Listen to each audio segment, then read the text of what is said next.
আমরা সব জায়েরা মিলে ঠিক করলাম সবাই মিলে টাকা উঠিয়ে পিকনিক করব। তারপর আমরা 5 জায়ে মিলে 200 করে টাকা উঠিয়ে পিকনিক খেললাম। আসসালামু আলাইকুম প্রিয়, তোমরা সবাই কেমন আছো? আশা করি ভালো আছো। আচ্ছা, পিকনিক খেলতে তোমাদের কেমন লাগে? আমার কিন্তু ভীষণ ভালো লাগে।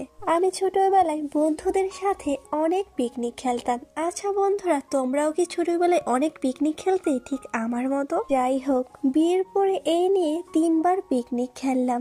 এই দেখো, পেঁয়াজ আর কাঁচামরিচ গুলো যে ধুচ্ছি, এটা আমি ধুচ্ছিলাম। আর আমার এগুলো ভিডিও করে দিচ্ছিল আমার 4 নাম্বার যায়, আর আমি 3 নাম্বার। বাজার থেকে আমার শাশুড়ি মা মুরগি এনে দিয়েছে, আমি আর মেজো যাই মুরগিগুলো কেটে নিচ্ছি। মুরগি কাটতে কিন্তু আমার মোটেও খারাপ লাগে না, আমার না ভীষণ ভালো লাগে। আমরা এইদিকে মুরগি কেটে নিয়েছিলাম, অন্যদিকে আমার 4 নাম্বার যায় বেটে নিচ্ছিল। বিরিয়ানি রান্না করতে যা যা প্রয়োজনীয় জিনিস লাগে সবগুলো উপকরণ বেটে নিবে। এখন আমাদের ব্লেন্ডারও আছে, কিন্তু আমরা ছোটখাটো কাজগুলো পাটায় বেটে নিই। আচ্ছা বন্ধুরা, তোমরা কারা কারা বিবাহিত কমেন্ট বক্সে জানিয়ে যেও। আর শোনো, তোমরা কারা কারা জয়েন্ট ফ্যামিলিতে আছো আমার মতো? যারা যারা জয়েন্ট ফ্যামিলিতে আছো তারা একটু জানিয়ে যেও তোমাদের কি অবস্থা, তোমরা সবাই কেমন আছো? আমি কিন্তু আলহামদুলিল্লাহ খুব ভালো আছি। আমরা জায়রা খুব মিল, আমরা সব সময় মিলেমিশে থাকি, আমাদের মধ্যে কারোর সাথে আজ পর্যন্ত ঝগড়া লাগেনি। যাই হোক, আমার চায়ের বাটাবাটি অলমোস্ট শেষ হয়ে গিয়েছে। অন্যদিকে আমার মেজো যা বিরিয়ানিটা রান্না করে নেবে, সেই মূলত বিরিয়ানিটা রান্না করবে। চুলায় পেঁয়াজগুলো ভেজে নিচ্ছিল, পেঁয়াজগুলো একটু ব্রাউন কালার হয়ে গেলে সেখানে সব বাটাবাটির মশলাগুলো দিয়ে নেবে।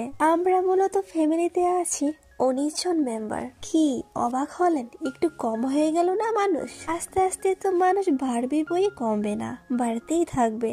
আমার বড় জায়ের 2 মেয়ে 1 ছেলে, আর মেজো জায়ের 1 মেয়ে 1 ছেলে, আর আমার একটা পুচকি মেয়ে। আর 4 নাম্বার জনের এখনো হয়নি, আর ছোট জনের একটা মেয়ে হয়েছে কেবল। আমি বক বক করতে করতে আমার ভাবির মশলা কষানো হয়ে গিয়েছে। সাধারণত এমনি চিকেন গুলো ভেজে নেয়, কিন্তু আজকে আর ভাজবে না, কারণ এমনি দেরি হয়ে গিয়েছে। এখন ভাবি এমন ভাবে নাড়া দিচ্ছে মনে হচ্ছে কড়াইটাই ভেঙে ফেলবে। চিকেনটা এখন দিয়ে ভালো মতো চিকেনটা কষিয়ে নিবে, যত বেশি কষাবে ততই বিরিয়ানি মজা। অন্যদিকে আমরা চালটা মেপে নিচ্ছি। প্রথমে আমাদের শাশুড়ি 2.5 কেজি চাল মেপে দিয়েছিল, এতে হবে না দেখে পরে আমার 4 নাম্বার চা আরো আধা কেজি চাল নিয়ে এসেছে। পরে চালটা ভালো মতো ধুয়ে নিয়ে এসেছে। চিকেনটা ভালো মতো কষানো হয়ে গিয়েছে, এখন বিরিয়ানির পোলাওটা রান্না করে নেবে। আমার 4 নাম্বার দেবরে কয়দিন যাবত বাইরে থেকে এসেছে। দেখুন, এই